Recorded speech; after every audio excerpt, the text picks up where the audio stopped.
I would like to begin by acknowledging the traditional custodians of the land on which we meet today, the Arakwal people of the Bundjalung Nation, and pay my respects to the elders past, present, and emerging. Hey everyone, and welcome to the Human Design Podcast with me, your host, Emma Dunwoody. I'm a qualified master coach and human behaviour specialist, as well as being a qualified human design coach. And I work with clients every single day to answer the big questions. Who am I? Why am I here? And what is my purpose? I also assist them to transition from the person they think they should be to the person they really are on the inside. I teach people how to actually live their design instead of just knowing it. And if this is something that you want to do too, well, stay tuned or reach out for private coaching or Human Design Unpacks, where I show you exactly how to live your design. In today's episode, I have a lovely conversation with Amber Lee Lyons, who is a 3/5 sacral generator, right angle cross of the unexpected. Amber Lee is a chakra expert, intuitive channel, the founder of Chakra Girl Co, the Rituals by Chakra Girl App, and the co-founder of PRISM International Jewelry. Her mission is to bridge the gap between fashion, luxury, and spirituality, and to inspire women everywhere to embody their goddess energy on the inside and out. She's also the host of the top-rated podcast, Chakra Girl Radio, where she interviews gurus, celebrities, and influencers to share their spiritual rituals that have aligned them with their dharma so that you can align to yours. So everyone, enjoy today's episode with the lovely Amber Lee Lyons. Hey, everyone, and welcome to today's episode. I am super excited to share this guest with you today, Amber Lee Lyons. We're going to be talking about something that I don't think I've actually spoken about on this podcast today, which is super exciting. So, Amber Lee, welcome to the podcast. Thank you for having me. I'm so super excited to talk to you and to sort of dive in to really sort of meet you too. I don't know you very well, so I'd love to hear a lot about the journey that got you here and doing the work that you're doing today. Before we jump into that, I want to let everybody out there listening know that Amber is a sacral generator, a 3/5 profile, and a cross of the unexpected. So if you're listening to this podcast, then the universe in some way is trying to tell you that potentially you're going to be unexpectedly called into a leadership role. So just thought I'd drop that in there. So Amber, tell us a little bit about yourself. I know that many of us that work in this world where we have this overarching mission, let's say, to raise consciousness, many of us actually fell down. And you being a 3/5, you've probably sort of fallen down and scuffed your elbows and knocked your knees a number of times. Tell us a little bit about that journey of maybe even, was there a dark night of the soul? And then who did you become because of that led you to do the work that you're doing today? Yes, great question. So I, like many people, was a hot mess in my 20s, dating all the wrong guys, partying, like sex, drugs, rock and roll. And obviously that comes with a lot of anxiety and just a feeling of not being centered, not feeling like you know who you are. And so I ended up mistakenly stumbling across spirituality when I was going to yoga just to kind of lose those 4 a.m. pizza pounds. And I realized really quickly that I had a hard time sitting still, being quiet. And one day I realized that I had this lump in my throat, and my friends kind of always remarked that I was always clearing my throat. And I asked the teacher like what that could be. And she mentioned that could be a blocked throat chakra. And so I just started deep diving it and learning about crystals and about meditation and about energy healing and how our minds can change our physical vibration, and that can change our physical reality. So I slept with this crystal on my throat every day for 2 weeks and did this meditation that I found on YouTube. Oh my God, I love that. I have to just quickly jump in because I have to know, what crystal was it? What crystal? It was an Amazonite. Oh, I love that. So yes. good.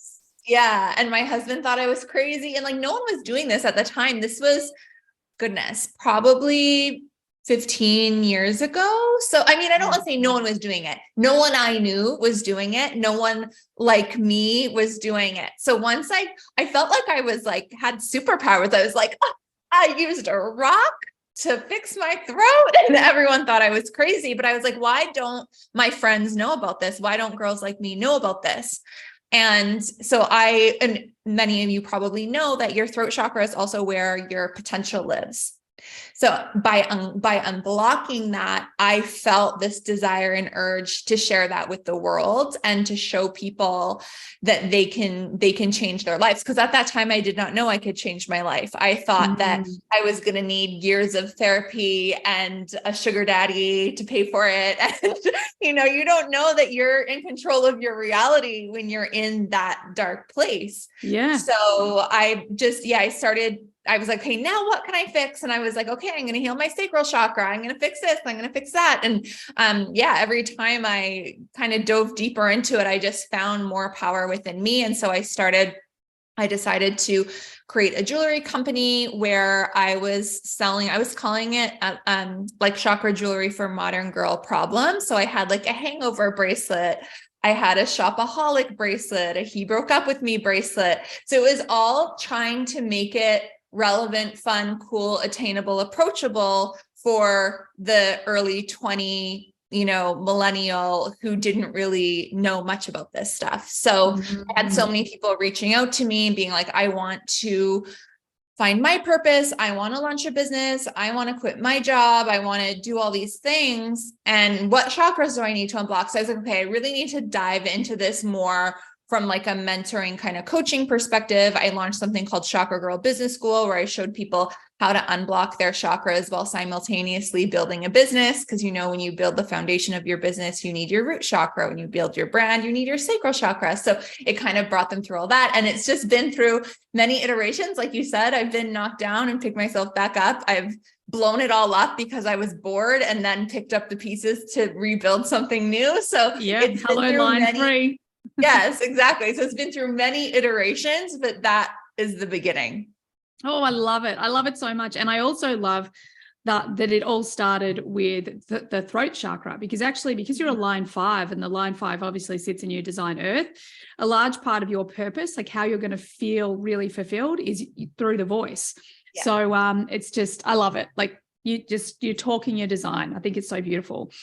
Now, this kind of leads to that piece where I love what you said, that you were making, chakras, spirituality, energy, healing, all of these things almost more mainstream through using jewelry. And I think this is a beautiful concept and idea. And I was actually listening to one of your podcasts recently where you talk a lot about beauty. And I know that from my own personal journey, I understand that I definitely have become more beautiful on the outside as I've become more beautiful on the inside. And I really want to talk about this. I want to talk about, like, how do you help people increase their external beauty, like this actual focus on external beauty, but going through these processes that I suppose we use in my world. We use it for purpose or impact or abundance or connection or those sort of things, but actually using it to increase a person's beauty. I just think this is beautiful, because for me, it instantly makes me think, well, it makes it real. It's honest, it's truth, it's authentic, it's all of these things. Instead of like slapping something on your face or sticking something in it, it's this real depth of beauty. So I'd really love you to talk a little bit about this journey of higher consciousness and beauty and how you see the two of them coming together. Love that. So I see there kind of being two different kinds of beauty, fashion content. And one of them is like the vanity side of it. And vanity actually means without. It means like you are not, like you're not connected.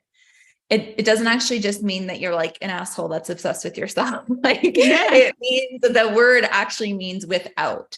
So I see there's kind of like that vanity consciousness where there's not a deeper connection to it. And then there's like conscious beauty, conscious fashion, conscious manifestation.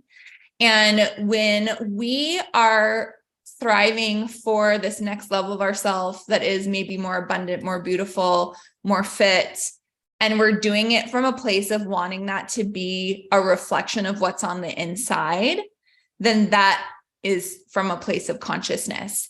And the easy way to tell is, am I doing this from a place of wanting to be validated, or am I doing this for myself? And I call this the Instagram test. If you couldn't post your new beautiful face on Instagram, or your new purse that you manifested, or your new abs that you manifested, would you still want it?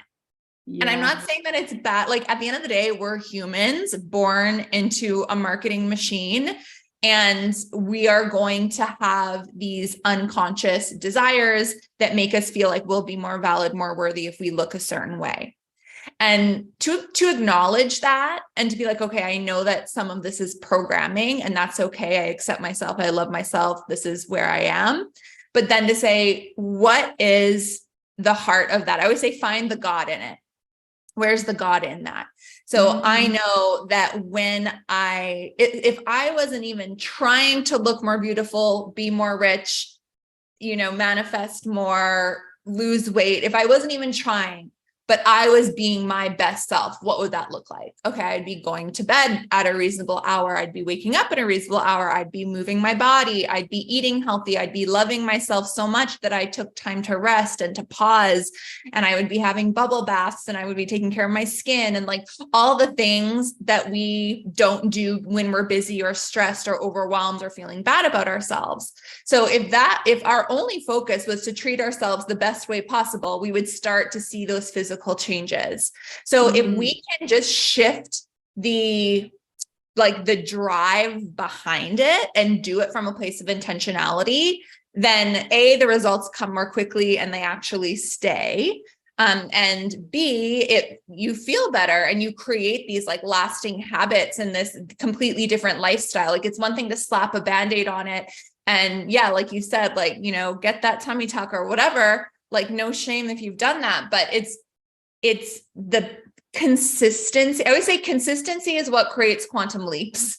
And people don't love to hear that because they think consistency means long time, but it doesn't have to take a long time. It's actually the velocity versus the time. So the velocity of the frequency that you're emanating, because our chakras are both transmitters and receptors of frequency. If the velocity of that energy is super high, you can achieve a result way more quickly than if that vibration is low. So consistency doesn't necessarily mean it takes time. It means that you've created a habit, a part of yourself, a pattern, a new pattern, essentially, that creates a bigger velocity.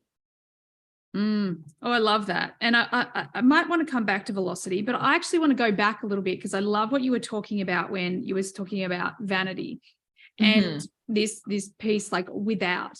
And what it actually made me think of, a lot of my community, a lot of my listeners, they are looking to be more authentic.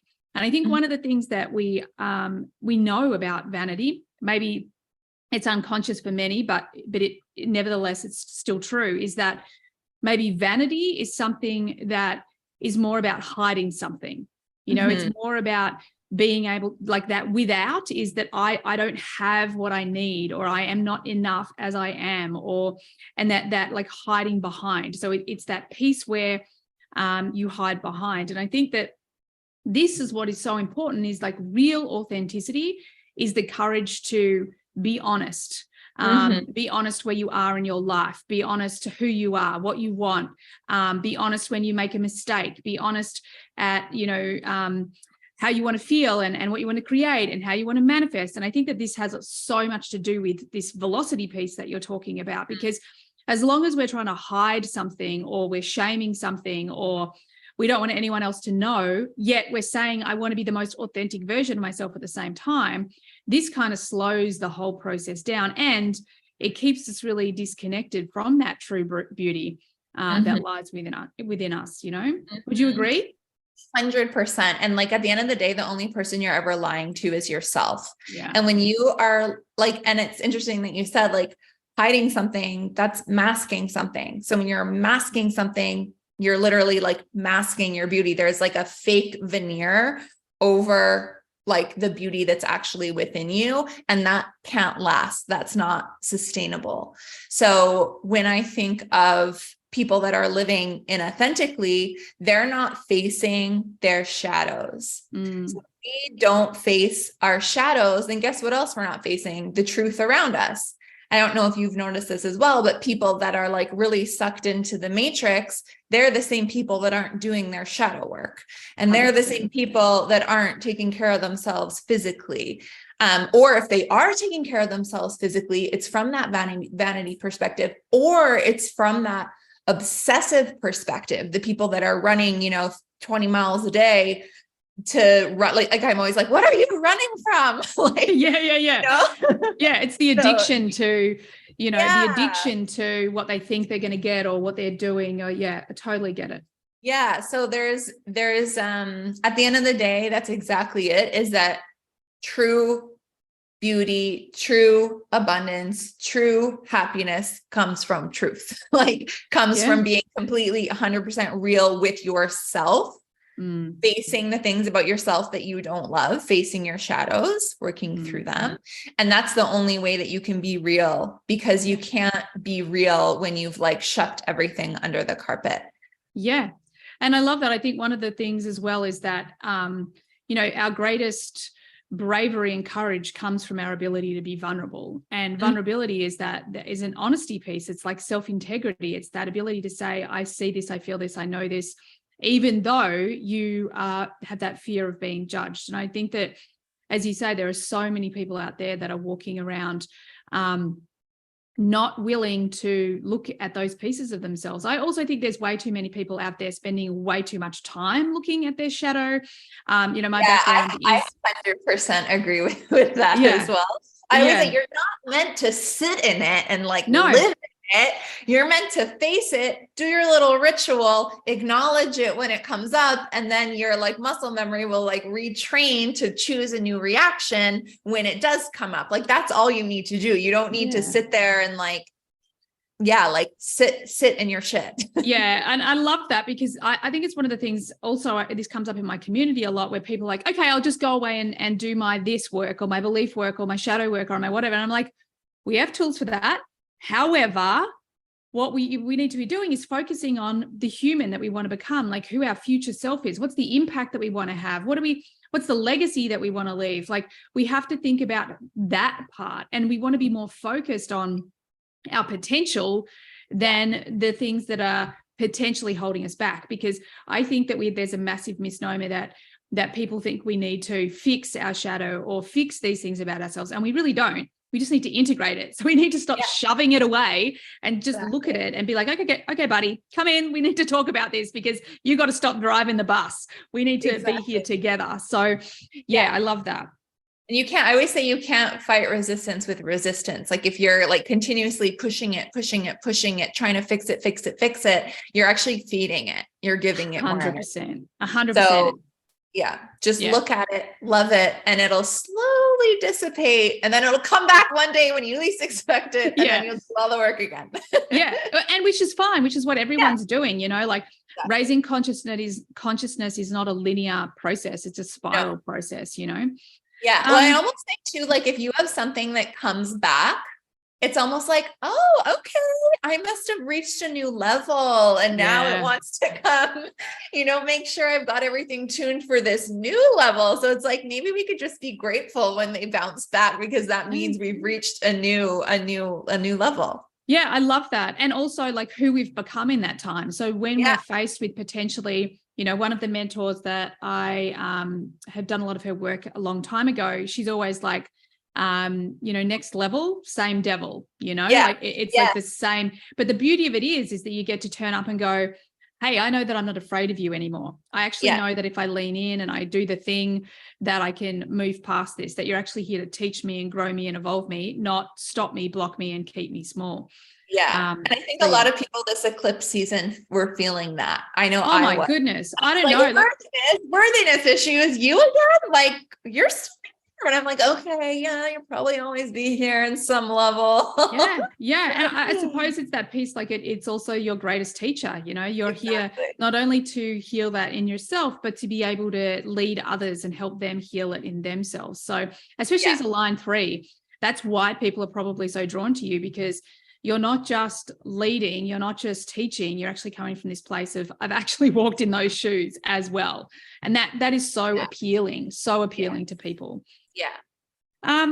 One of the things also, I was listening to your podcast, you were talking a lot about channeling, and I just really wanted to add in here something quite simple from a human design point of view. There's a part of the chart that we'll refer to as your vocation. So it's like your core talent. And you actually have the gate 19 that sits in there. And the gate 19 is the gate of the sensitive. In its shadow, it's actually all about codependence. So like the core wound that you potentially have worked with over your lifetime could be codependence. But what I really want to focus on is your core talent or your vocation, because the gate 19 is all about the higher you go in consciousness with the gate 19, the more you have the ability to communicate across all timelines and dimensions, because you no longer communicate with language per se, you communicate through energetic means. So whether that's communicating with an animal, whether that's communicating with angels, whether that's communicating with, I don't know, aliens, it's that ability to communicate at that much higher level. When you hear that, how does that feel? Like, what do you want to respond to? No, I mean, like, no, that all tracks. And I know that like every time I am in that state of being in my highest consciousness and, being my best self, it's like the clarity is insane. And it's like all of the above, aliens, angels, and like all of I love it. It all comes through. I love that. Just out of curiosity, like of the aliens, ETs, other dimensional beings, like what's your experience with that? Because I'm fascinated with all of that right now. Yeah. So I found out like through channeling my starseed connection, like what planet I was, my starseed planet, and I had never heard of it ever. And I was like, oh, it was Andromeda. I had never heard that word in my life. I love it. I've been learning all about the Andromedans. I love it. Okay. And so I wrote it down, and then like a few days later, I'm like, I'm just going to Google it and see what it is. And I was like, oh my God, like it actually is a thing. And like the way that the being looked in my vision was very Andromedan. And the more I look into it, I'm like, that is so me. But yeah, I've been told that I have, connections to a bunch of different planets. For whatever reason, the Pleiadians, I don't feel connected to. And I'm like scared of for some reason. I've had like scary Pleiadian things. And I know everyone's like, oh, discernment probably wasn't that. I'm like, but they might just like hate me or something. Like I might just have a bad relationship with them. Like, I don't know, because maybe you're just not meant to gel with them. Like maybe you're just meant to be listening. Yeah, exactly. And I feel like probably most of the channeling books about starseeds are really like Pleiadian heavy. And anytime I read one of those books, like a Barbara Marciniak or whatever, I feel a really dark energy. So I'm like, maybe there's clearing or something I need to do around that, but maybe that's just the way it is for me. And I need to like stop trying to force it. But yeah, if anyone else feels that way, let me know. Yeah. I love that. I think that's fascinating. I was learning all about, these different beings. And I'm trying to think that the one that I like instantly when I was learning about, I'm like, oh, that's got to be me. And I haven't, but I haven't really worked it out. And I can't remember. It also starts with an A, but it's not the Andromedans. It's the other ones. Anyway, I can't remember. Okay. But they're basically all about like love. Like they just want to love everybody and compassion and all this sort of stuff. I'm like, yeah, I think that's me. I'm pretty confident that's me. I love it. So tell me, you also talk about this difference between, I'm going to do like those air quotes, normal manifestation versus quantum manifestation. We talk a lot about manifestation in here. We've talked to a lot of different people about it, guests about it. We talk about it through the frame of human design, but I'd really love to hear your opinion on the difference and maybe how you teach this quantum manifestation. Yeah. So the first step of quantum manifestation is remembering to tune into conscious manifestation. So finding the God in it, like we spoke about earlier. Secondly, there is like a very quantum physics scientific way of explaining it. So the law of cause and effect. So our thoughts are the cause, the effect is the manifestation. And I don't even say our thoughts, like our thoughts. Our thoughts, our behaviors, our actions. Now, where cause and effect meet is the point of convergence. So this is a trigger. So any trigger, whether it's a decision you have to make, literally anything you have a reaction to is a point of convergence where two energies collide and you have to like make this split second unconscious choice of how to respond and react. So your level of consciousness at that point in space and time and the velocity of that frequency of that point of consciousness is going to determine the manifestation. So a trigger could be, like I said, it's like your husband leaves his socks on the floor. So it's like, if you are already in a space of, I wish my husband was treated me this way and, we were happier and all these things. And you've like got this like mind, but it's like your thoughts are always towards the negative. And you're not actually mad about the socks, you're mad about something from the past. So you're in a past level of consciousness. You're not in a present moment of consciousness. Because if this was the first time the socks were on the ground, you wouldn't be upset. You're upset about the times before. So you're already not in a state of presence. So conscious creation can only happen in a state of presence. If you can't be reacting from the past and expect a future projection to happen the way that you want it to. So we have to be so mindful of reprogramming those reactions and being in that higher state of consciousness. And like, even like taking little moments to check in and be like, okay, where am I right now? Am I present in my consciousness, or am I triggered or responding from this old version of me? Because I know my current self is higher consciousness, that I'm higher dimensional now, but sometimes that old response creeps in because it's programmed in. Yeah. So 95% of our behavior, like I think on a good day, for those of us that do have high consciousness, we're still operating from the high 80s, like 89% of our behavior is still coming from the unconscious mind. So yeah, we absolutely need to reprogram it. Exactly. So that's the kind of the second thing. And then the third thing is, I don't know if you've done any like Joe Dispenza. Lots of Joe Dispenza. Okay. So, like projecting into the quantum realm and just knowing that having this consciousness and this awareness that everything is possible. There are infinite possibilities in the quantum realm. So our brain is always trying to figure out how it's going to happen. And we decide, okay, if I want to make X amount of dollars, it's going to take me this long, or it's going to mean I have to get X amount of clients or whatever. But if we're stuck on this path of how it has to happen, then we're blocking all the other quantum possibilities. Someone could literally decide to knock on your door and be like, hey, I found $10,000. Is it yours? Like, you know what I mean? Like, there's like so many ways that your goals can happen, no matter what it is. And we're always trying to like figure it out in our brain. So it's like, we need to remove we need to be sitting in a state of receiving quantum manifestations and allowing our desires to kind of be projected into the quantum realm to soak up the vibration of these quantum possibilities and then bringing them back down to us, rather than being in a state of trying to figure it out with our minds, because your mind isn't going to get you anywhere.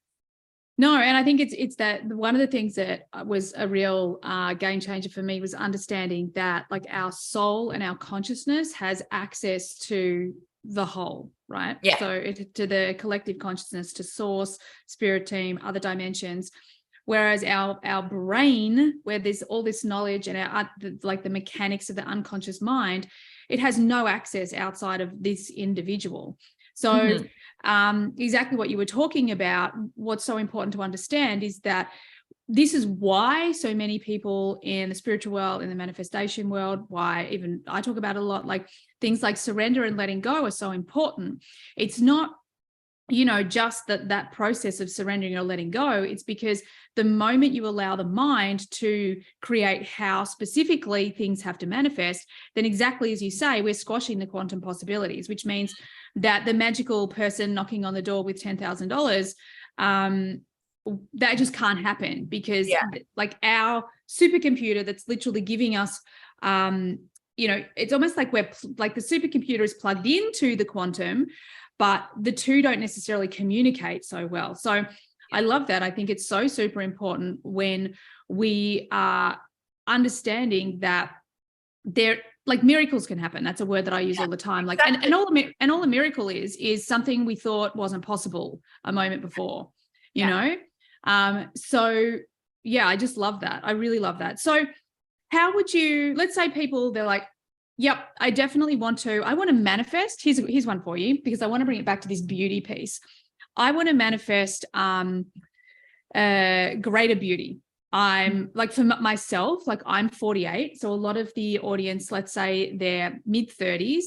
And this is a time where unfortunately women have been so fucking conditioned to pick on themselves, fear aging, worry about their faces, the way their body looks like, and there's things that are changing.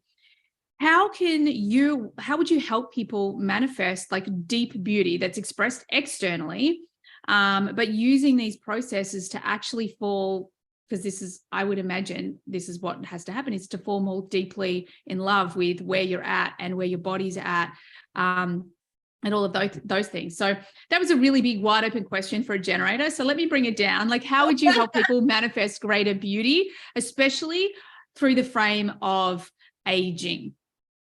Yes, I actually want to touch a little bit on what you said, because this goes back a lot to what we spoke about about being true to yourself. So this might be very controversial. I feel like people, it's like before we address that, we need to be like, are you actually treating yourself the best you could? It's like, yes, you need to love yourself now and love yourself through the process. But if you are like extremely overweight and unhealthy and feeling like shit and eating like shit and not moving your body and telling yourself, no, I just love myself the way I am, then that is not living in your truth, and you're not. So, oh my God, I love that. It's so important. It goes back to like, often refer to The Secret. It's the same as The Secret, like if you just think it, it's going to happen. No, it's not. You have to take actions. I love that. Exactly. So I really believe that we can change our DNA. I really believe that we can change like our physicality really, really quickly.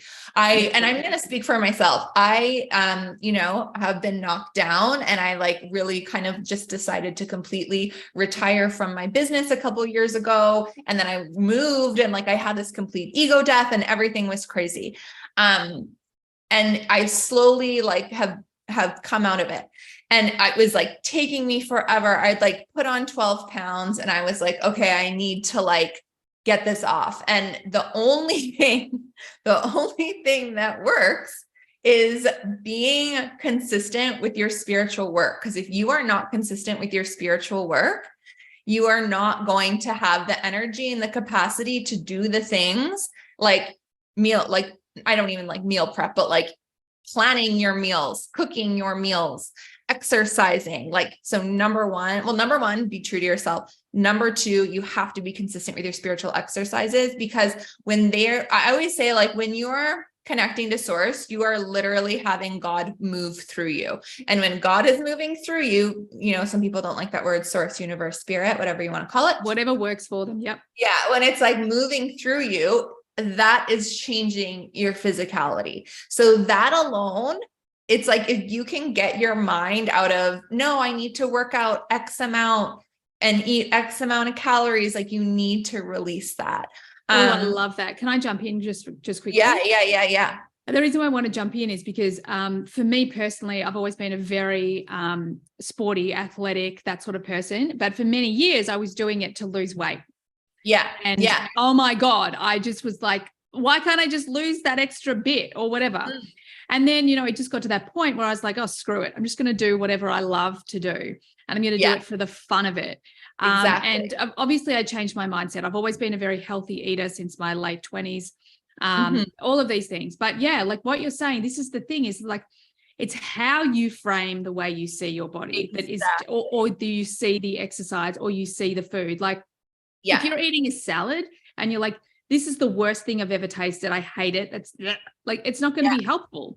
But literally every time I eat a salad, I'm like, oh my God, this is delicious and it's so good for my body. And, I literally turn everything that I thought I didn't like food wise that was healthy for me, like avocado. I do not like avocado, but I eat avocado all the time and I love it now because I just rewired the brain, Exactly. So it's like, so if you can decide to enjoy the things and make that part of your daily habits, and we talked about more like aging. So maybe that's that you're making gua sha part of your daily routine. And that's part of your spiritual practice. For me, like Pilates and like going from like doing like hard ass exercises for like an hour 4 times a week and doing a spin bike for a long time. And I was like, that did nothing but doing 30 minutes of Pilates where I'm barely sweating because I love it. And I do it 5 days a week because I love it. And it's only 30 minutes. Then it's like that because I'm looking forward to it and I'm in a place of peace. So it's literally like, I really feel like whether it's aging or weight or whatever it is we want to change physically, whatever is going to make us feel in a higher vibration, we need to enjoy the process and love ourselves through the process. You can't hate your way into changing. So knowing that it's like, if you knew, like you knew that you 100% believed that you could change your physicality, that you could look more vibrant, that your skin could glow more, that you could feel and look lighter. And if you trusted that, what are the things that you would do and how would you enjoy them and feel while you're doing them? Because they know that they are getting you to where you want to go. Like that's so important. And then, I mean, I think the next thing is just, I really do like to visualize it as well. And like, it's hard when it's something physical because it's like, okay, you can picture the way you want to look, but then it's like you pass a mirror and you're like, oh shit, like that ain't it. Like, so it's like, but in those moments of meditation, like projecting that vision into the quantum realm. Well, there was another important one that I was going to say.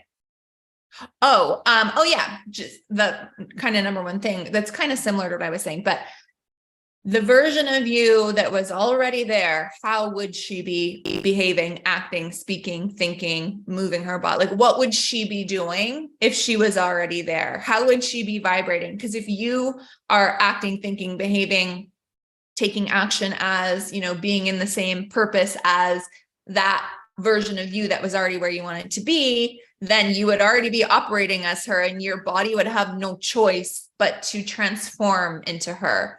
So being so spiritually disciplined that we're not bouncing back to that conflict of like resisting like who we currently are to try to change, like, because that doesn't work. So it's like just becoming her, and it's so cliche, like just become her now, like, but that literally is what you have to do. Yeah. And I love that because like I'm thinking it's almost like spiritual cognizance, like if it, it's that, spiritual dissonance where I've been focusing on my future self for 2 decades now. And when I first started, focusing on my future self, there was this massive dissonance. Like there was this big freaking gap between where I was and who I wanted to be. And I think that piece as well is like the more that you're saying, do the rituals, have that spiritual connection, do the work, then that dissonance gets shorter and shorter and shorter and smaller and smaller and smaller. And it's much easier to get to that place. The other thing that I want to add, I love what you were saying, is that whole like be them now. I also think that a large part of what people don't talk about enough is that, yes, especially with aging, I also agree that we can heal anything. I've had some incredible, miraculous healing experiences in my life. And, the same with aging and that sort of thing. Like I've turned things that, you think that you can't turn around, turn them around, all of this sort of stuff. Mm-hmm. And I think the other part of it is that when we're at that point, when our frequency is at that place, and we're feeling into on a daily basis who we want to become and all those things, it's also like watching all the things that come into your life to support that future self. Like me personally, it might be supplements. Like I take this particular, and this is just me, this is not a recommendation, but I take this supplement that's called NMN, which I've done a lot of research on. There's books written about it. There's a leading specialist that talks about it a lot.